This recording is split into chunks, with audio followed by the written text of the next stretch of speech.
Deməli, Zaur, Kişi Sözü filminə baxmısan? Baxmışam, əlbəttə baxmışam. O film yadıma düşəndə ilk hansı dialoq və ya da ki, monoloq yadıma düşür? Əjdər Həmidovun bir dənə sözü var. Atasına deyir ki, kişi əgər söz verdisə, söz ağızdan çıxdısa, bunu eləməlidir. Atası da deyir ki, birdən eləyəmədi də, olmadı, alınmadı. Dedi, yox, əgər söz çıxıbsa, eləməlisən. Mərakeşdə Kişi Sözü filmi çəkilsəydi, səncə baş rolda kim ola bilərdi? İbrahim Diyaz, yoxsa... Yox, İbrahim Diyaz başqa kim oldu? Baş rolda ola bilərdi. Tərbiyəsizliyin 50 çaları, məsələn. Deməli, Mərakeşin keçmiş baş məşqçisi var, Regragi. Demişdi ki, əgər biz Afrika Millətlər Kubokunu qazanmasaq, mən millidən gedəcəm. Regragi millidən getdi. Çünki orada skandal olan, deməli, Senegal'da olan o skandalla müşahidə olunan bir final oldu və dedi ki, yox, söz ağızdan çıxıb, söz verdim, getdim. Ardınca nə oldu? Mərakeşə Senegal meydanı tərk elədiyinə görə qızıl medalları verdilər. Buna baxmayaraq Regragi qayıtmadı. Dostlar, sözümüz sözdür. Sizə söz vermişdik ki, C qrupunu müzakirə eləmək üçün gələcək. Sizdən bəyəni bizə çox böyük motivasiya və dəstək verir. Mənim adım İlkindir.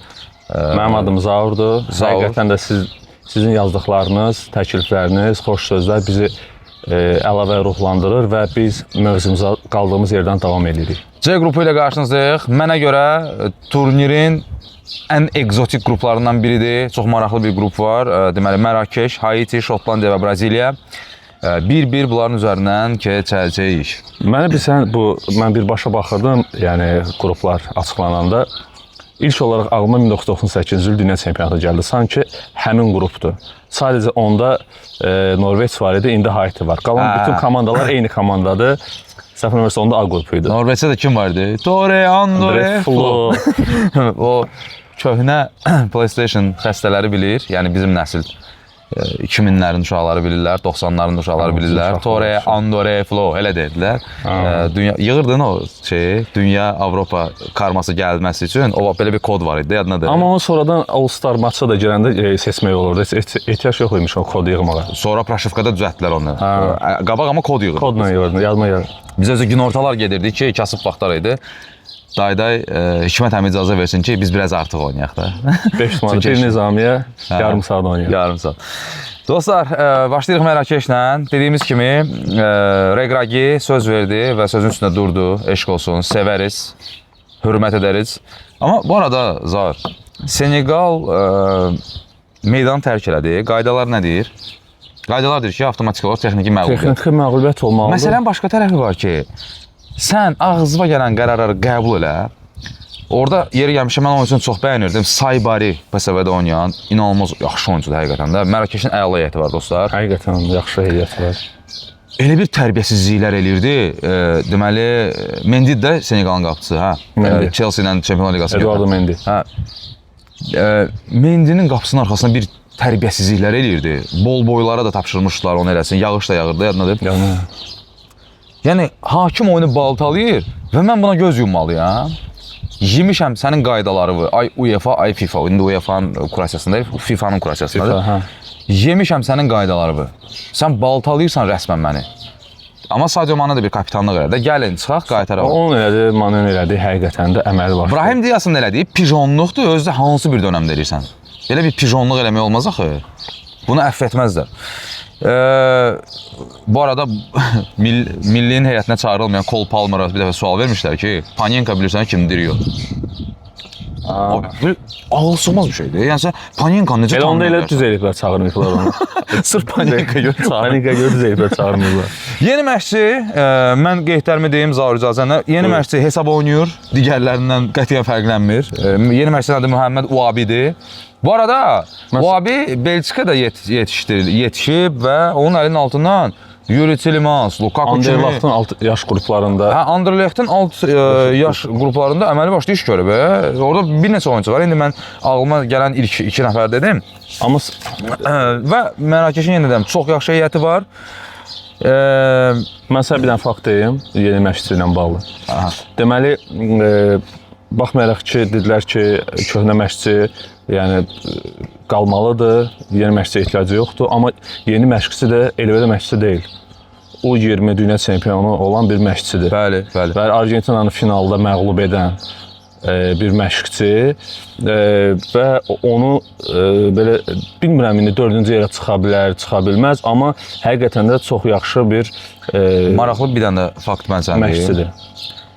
En-Nesyri'nin qatarı gedib. Məncə super sub kimi istifadə edə bilərlər, ehtiyatdan girər. Amma əsas heyətdə mən El-Kabini gözləyirəm. El-Kabi mən də gözləyirəm. El-Kabi ilə bağlı sənə maraqlı bir fakt deyim. Peşəkar futbola dostlar 21 yaşında gəlib. O vaxta qədər dülgərliklə məşğul olurmuş və deməli sırf axşamlar uşaqlıq dostları ilə futbol oynayırmış. Bir gün deyiblər ki, qardaş bir get yoxla, sən sənətkarsan və gedib Racing Casablanca klubuna və oradan sonra olanlar olub. Bilirsən ki, Avropa Liqasına götürüb Olympiakosla. Avropa Liqası. Jose Luis Mendilibarla bir yerdə Olympiakosda götürüb. El-Kabi Hatay Spor'dan da biz yaxşı tanıyırıq, amma yəni El-Kabi bu aralar əməli başda Afkonda da xeyli vurdu. 2 dəfə ağırdıcıl bisikletə vurdu. Əməlli başda açılıb. Hə, El-Kabi yaş da. Yaş da amma vurmağı var, bitiriciliyi möhtəşəmdir. Komanda da onu oynamağa başladı. Arxadan Əşrəf Həkimi, Səlahəddin var, PSV-də oynayır. Feyenoorddan Tarqalin var. Yəni say bitmir. İbrahim Diyası var, nə bilim, Saybari çox bəyənirəm. Tərbiyəsizlik eləsə də.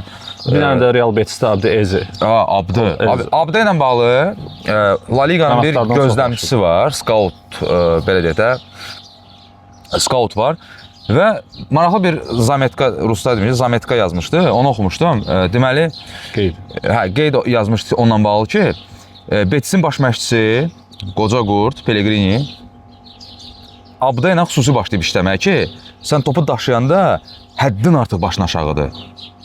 Başlayıb başını, topa baxmadan başlayıb top daşımağa, işləməyə topla və ondan sonra əməli başlayıb Abdənin içindən canavar çıxıb. Bu arada Abdə bilirsən də, düz xatırlayıramsa La Masia gətirməsidir və La Masiadan çıxıb və bəyənməyiblər. Amma Betis səviyyəsində kifayət qədər də yaxşı işlər görür.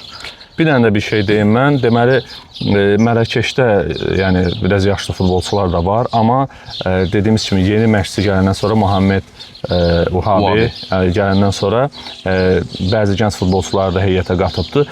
Bu futbolçuların bir sürpriz ad olaraq mən Yassir Zabirin deyərdim.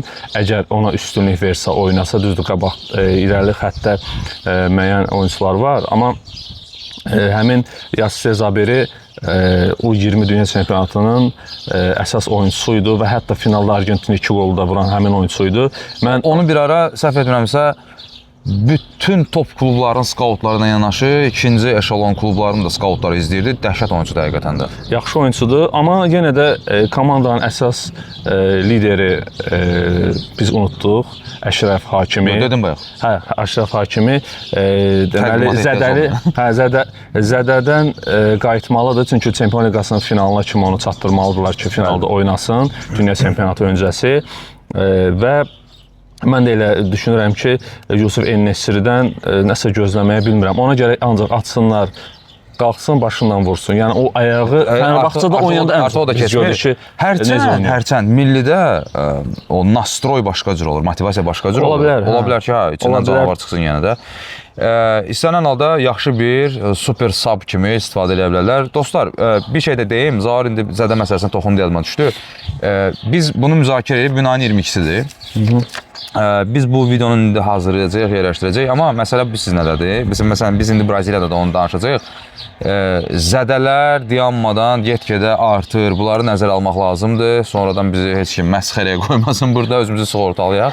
Həyatdır, ən azından tarixə baxa bilərsiniz ki, biz bunu nə vaxt yerləşdirmişik YouTube-a. Zədə dedin, yaxşı yadıma düşdü. Zədə ilə bağlı deməli Mərakeş yığmasında Zədəli və Zədədən yeni qayıdan oyunçular da var. Sofiyan Amrabatlı əməliyyatdan çıxıb Zədədən yeni qayıdıbdı. Sonra Hakim Ziyechdi.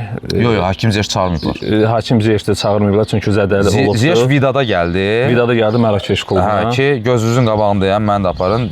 Sonra Agert var, müdafiənin lideri. Marselin əsas müdafiəçisi, müdafiənin lideri yığma komandada. O da sağolmaq üzrədir və Biz Gironadan Unayın da qeyd etməliyik ki, Afrika Millətlər Kubokunda zədələnmişdi, o bir xeyli zədə keçirdi və komandada bir xeyli zədəllər var, amma mənə gəlir ki, yeni məşqçi onları zədəlləri əvəz edə biləcək gücdədir, çünki altyapıdan gənc futbolçular ki var. Heyət dərinliyi var. Dərinliyi var, bəli. Və Mərakeşdən yəni qrupdan çıxma ehtimalı çox yüksəkdir, mən düşünürəm ki. Razıyam. Dostlar, Haiti millisi ilə bağlı sizə çox maraqlı bir fakt deyəcəm. Çox az sayda adam yəqin ki, bunu bilir. Haiti millisi bilsən də bizim milli ilə oynamışdı. Hə, Haiti. Və dedik ki, çox asan rəqibdir, udacıq eləyəcək, yaxşı oldu. Deməli, yox, özə kimlər gəlməmişdi, hələ onu da nəzərə almaq lazımdır. İndi onları toxunacağıq. 2022-ci ildə dostlar, hazır olun, şoka salacaq, sizə şoka salacaq məlumatlar gəlir. 2022-ci ildə ölkədə 2022-ci ildən etibarən daha doğrusu ölkədə vətəndaş müharibəsi başlayıb və paytaxt Port-au-Prince'in böyük bir hissəsi silahlı qüvvələrin nəzarəti altındadır. Və buna görə də heç bir oyununu evdə oynamayıb bu milli. Harada oynayıb? Arubada, sonra Karib dənizi hövzəsi ölkələrində, Kürasaoda və Zaurun ən sevdiyi müğənni olan Rihanna'nın vətəni Barbados. Burada oynayıb və Barbadosla bağlı nəsə əlavəm var desən sonra. Yox, mən Rihanna kimsə dedi ki, Rihanna sevirəm. İkinci məsələ, komandanın baş məşqçisi Sebastian Minye'dir və Minye heç vaxt Haitidə olmayıb. Hətta L'Equipe müsahibə vermişdi ki, bəs işinizi necə qurmusunuz? Bir video görüntü ilə danışırıq, təlimatlarımı verirəm, bəzi məsələləri idarə edirik. Deyir ki, qardaş, mən canımı yerdən tapmamışam ki, buna baxmayaraq nəticə var. Niyə nəticə var? Zaur deyəcək. Çünki bu adamın yaxşı bir CV-si var. Bu adam tək ki, yəni məşqçiliklə məşğul deyil, hətta əlavə bir yük olaraq iş də götürüb özünə. Scout işi görür, əməlli başlı scout işi görür. Fransanın aşağı liqalarından, eləcə də MLS-dən Haitidə doğulan, Haitidə daha doğrusu Haitili, ya anası, ya atası Haitili olan və həmin o dediyim liqalarda oynayan futbolçularla maraqlanır və onları razı salmağa çalışır ki, yığmaya cəlb olunsunlar. Niyə razı salmağa çalışır? Təbii ki, onu da sən qeyd elədin. Ölkədə elə bir vəziyyətdir ki, bu da yəni Haiti üçün yeni bir şey deyil. Elə Haitidə tarixdən bildiyimiz kimi 1804-cü ildə qulların üsyanından doğan ilk dövlət qurmuşdular və qulların üsyanı nəticəsində ilk dövlət əmələ gəlmişdi. Bu da tarixi vaxtı 200 il keçib yenə demirəm qulların üsyanıdır, amma yenə də üsyandır, elə bir qiyamdır, ölkə çətin vəziyyətdədir. Amma bununla belə Haitinin itirəcəyi bir şey yoxdur. Ona görə də Haiti öz oyunçuları ürəyini qoymalıdır və sübut eləməlidirlər ki, onlar deməli bura elə belə gəlməyiblər. Dünya çempionatına elə belə gəlməyiblər. Nə qədər komandanın əsas silahı məncə xarakterdir. Bundan başqa komandada dostlar, Sunderland'ın hücumçusu, Rusiya futbolunu izləyənlər bilirsə, tanıyır yəqin ki, Wilson Izidor var. Vaxtilə Lokomotiv və Zenitdə də oynayıb, indi Sunderland'dadır.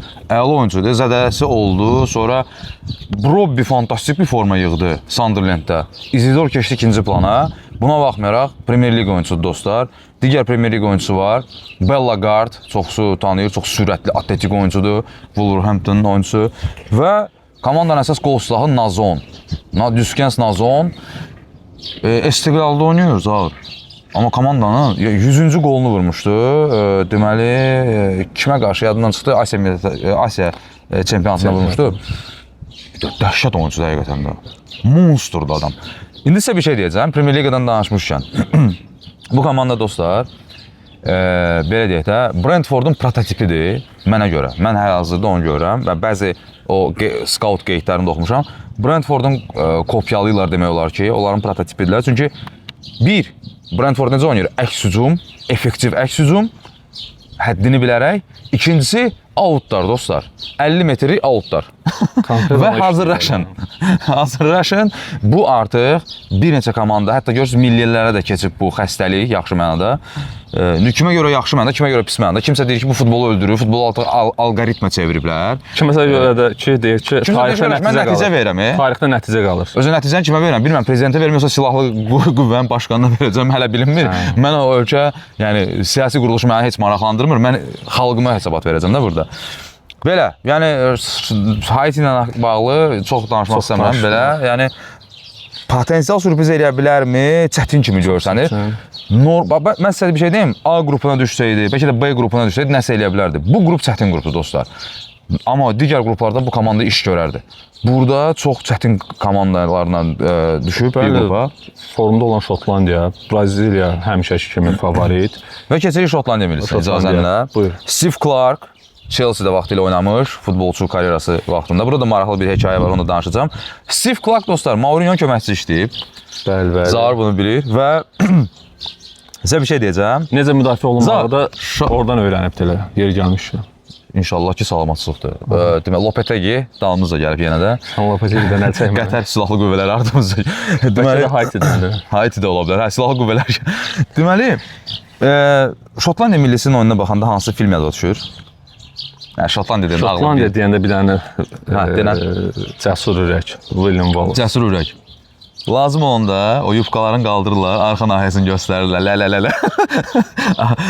O qarşı tərəfə. Lazım onun da çata-çat birə-bir gedirlər müharibəyə. Sən belə deyirsən, Şotlandları belə küçümsəmə, çünki bu qrupda... Mən ən sevdiyim, mən ən favorit komandalarımdan biridir. Bu qrupda Braziliyada, deyək ki, Haiti'də və deməli, digər komanda Mərakeşdə hamısı hansısa ölkələrin müstəmləkəsində olublar. Amma Şotlandiya müstəmləkə yaşamayıbdır. Ömür boyu döyüşüb, bəli. Ömür boyu döyüşübdür. Yeri gələndə yəni Britaniya ilə ittifaq qurubdur, amma heç vaxt təslim olmayıblar. Həmişə mübarizə aparıblar. İndiyə qədər də İngilislərə nifrət edirlər. Hətta bir ara referendumda keçirmək istəyirdilər. Bu Brexitdən sonra onlar da dedi ki, biz də keçirdəcəyik. Nəysə, Steve Clark'dan keçirik. Dostlar, az qala Steve Clark yaşında olan Craig Gordon adında bir nəfər var.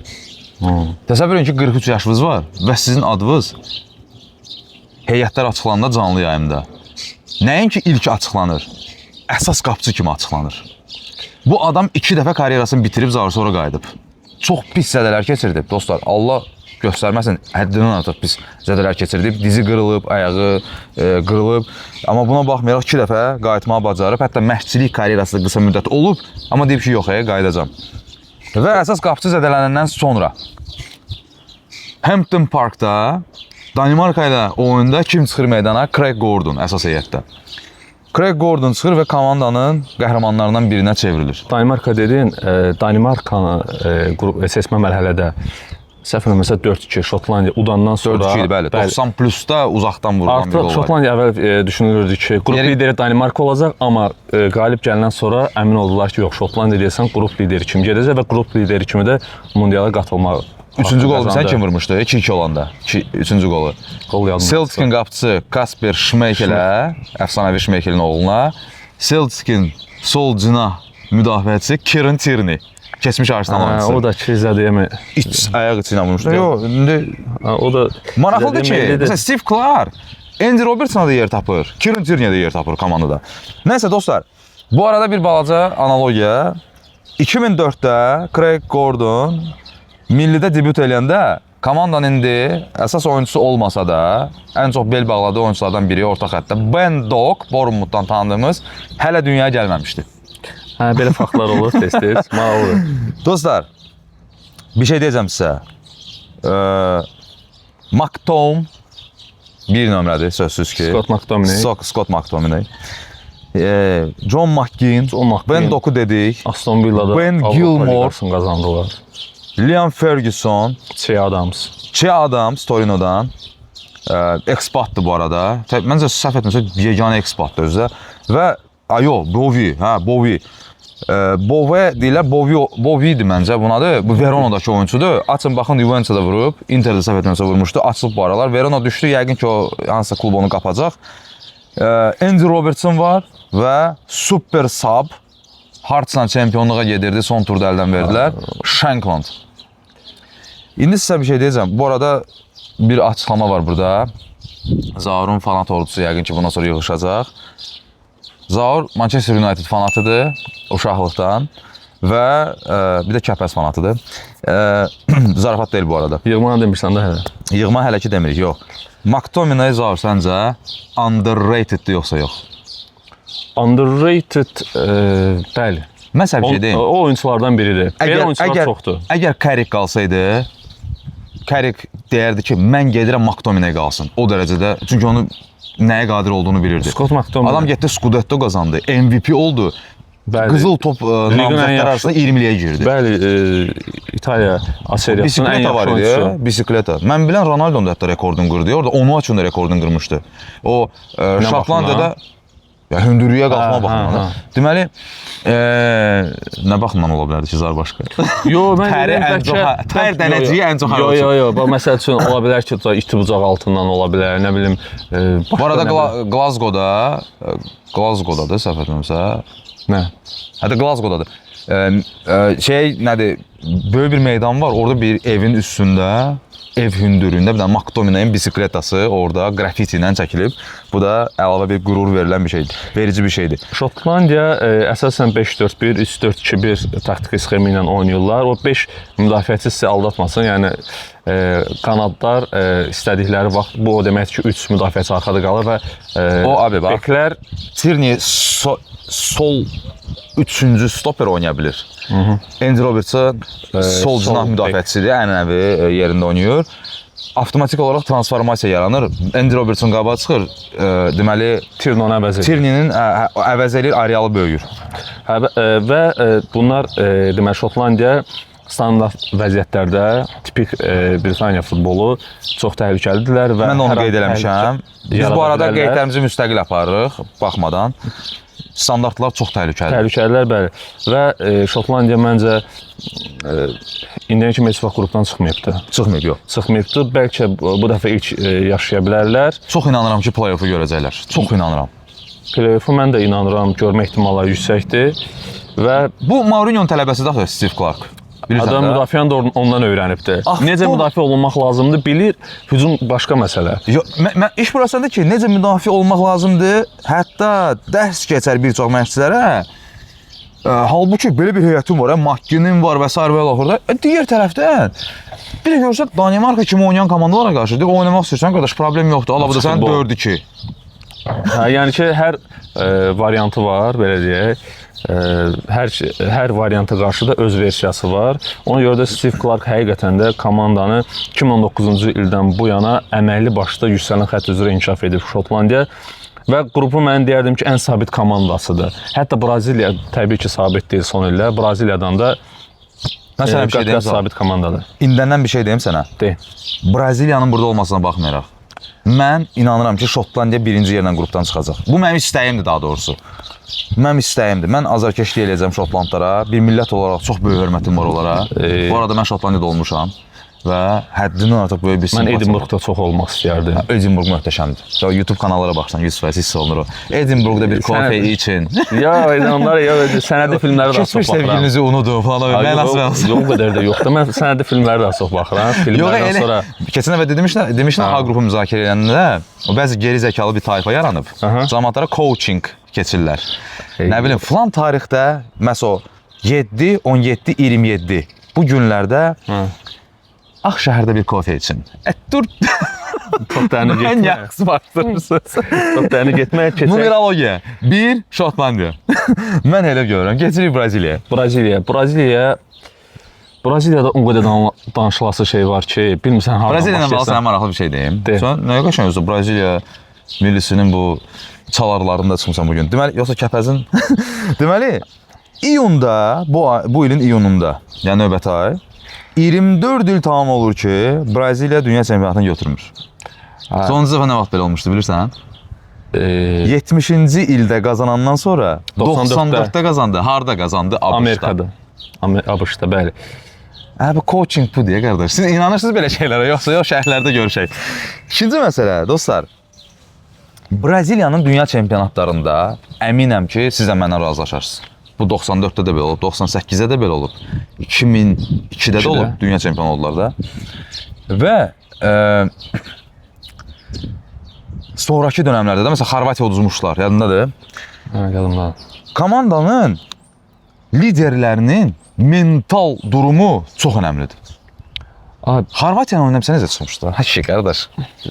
Yola verək çıxaq gedək, biz finaldayıq, biz hoppa, Modric var ya orada. Müharibə uşağı. Heyət açıqlanda sən fikir verdin. Neymar necə İndi də ağladı. Neymar zədələnib. Dünən oxudum ki, Neymar zədələnib. Aynı 21-i gecə oxudum ki, Neymar zədələnib. Santos deyir ki, Santos rəsmiləri deyir ki, ciddi zədə deyil. İkranojная mышца deyirlər. Çox ciddi zədə deyil, açok var deyirlər. İndi mən rus oxuyuram xəbərləri, üzr hesab edirəm. Çünki Azərbaycan mətbuatında bəllidir. Nəsə girmirik mövzuya. İkinci tərəfdən Braziliya millisinin fizioterapevtləri deyir ki, bu ciddi ola bilər zədə. Və hətta Neymar 2 yoldaşlı oyunu buraxacaq.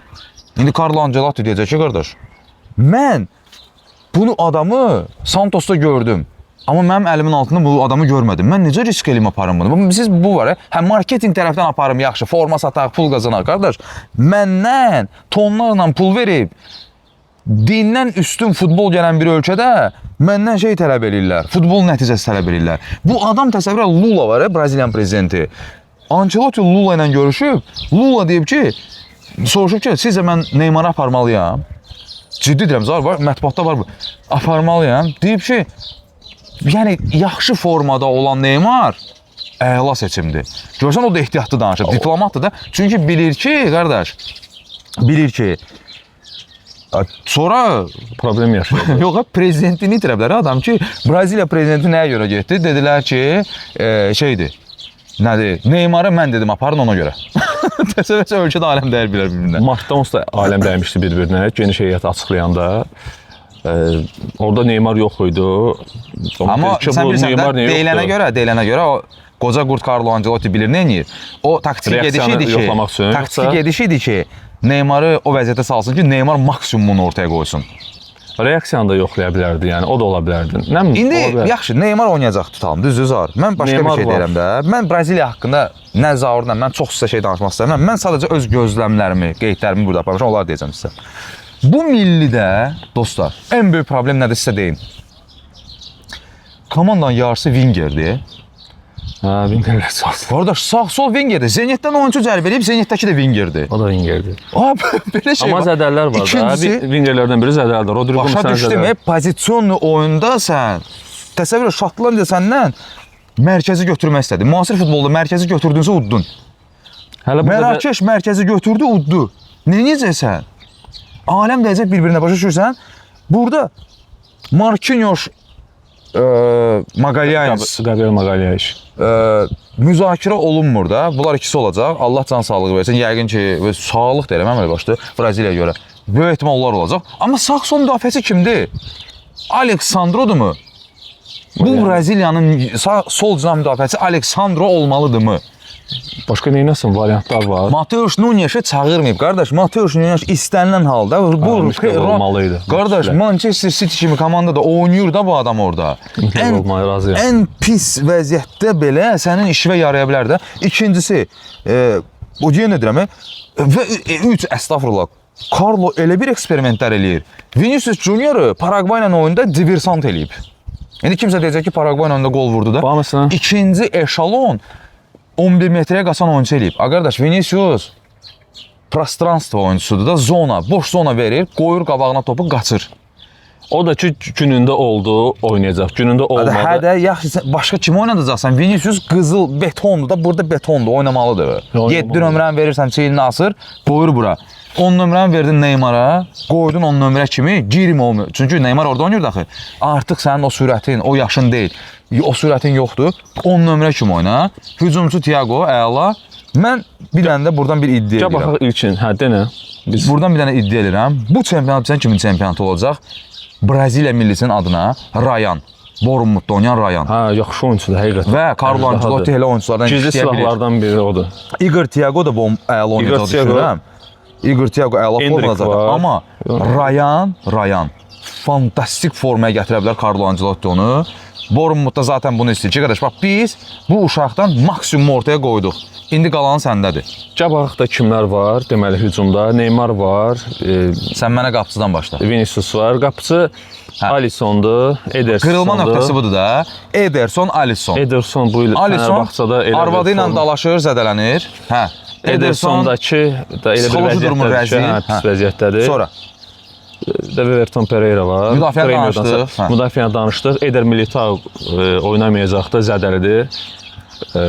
Deməli, sən demiş, Magalhaeslə Marquinhos onlardan birinə bir şey olsa, məcburdur ki, rotasiya eləsin, kimlərsə dəyişsin və yaxud da yerində oynamayan bir müdafiəçisini ora yönəltsin. Yarım müdafiədə Casemiro var, Bruno Guimaraes var, Fabinho var, İttihatdan, Liverpooldan yaxşıdan.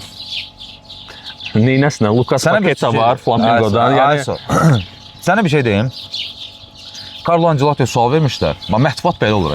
Mətbuat iddia eləməməlidir. Mətbuat gözəl bir sual verməlidir. Bizim mətbuatda dünən baxıram, birin qoyub obursuna keçirəm. ARB 24-də bir deputatı efirə çıxardıblar.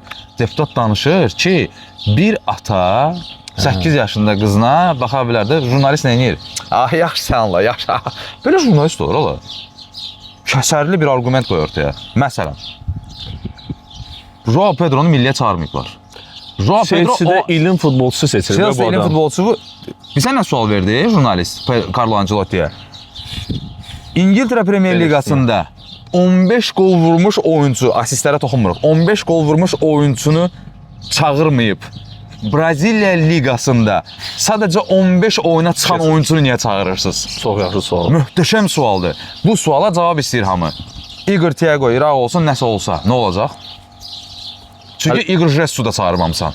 Məncə yaxşı hücumçudur. Problem bunlardır. Enrique mi oynadacaqsan orada? Vinicius mu oynadacaqsan?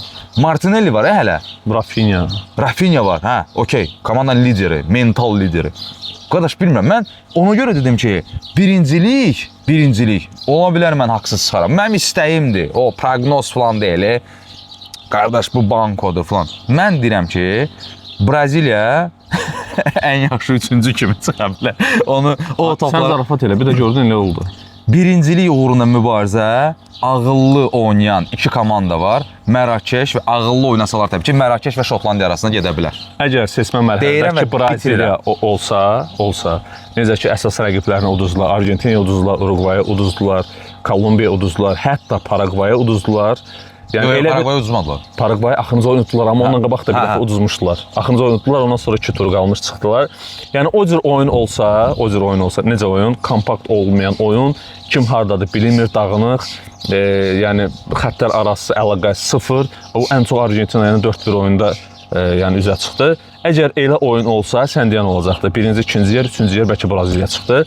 Yox, əgər həqiqətən də Don Carlo nəsə bir disiplin yaradıbsa, istədiyi oyunu klublarda, Real Madriddə, Milanda və digər klublarda qurduğu möhtəşəm sistemi burada da yaratsa, onda bəlkə nəsə olar. Amma bir məsələ də var. Braziliya həmişə açıq deməli hücum futbolu oynadıbdı. Bunun əksi olaraq Ancelotti isə tamam başqa futbol oynadı. Bax, bu məsələ də var. Dostlar, bizim fikirlərimiz bu qədər. Video uzandı. Öpürəm sizi, bağrıma basıram. D qrupunun analizləri ilə qarşınızda olmağa çalışacağıq. Allah əmanət olun. Sağ olun, salamat qalın, özünüzə fikir verin, rəylərinizi, təkliflərinizi yazmağı unutmayın. Hələlik.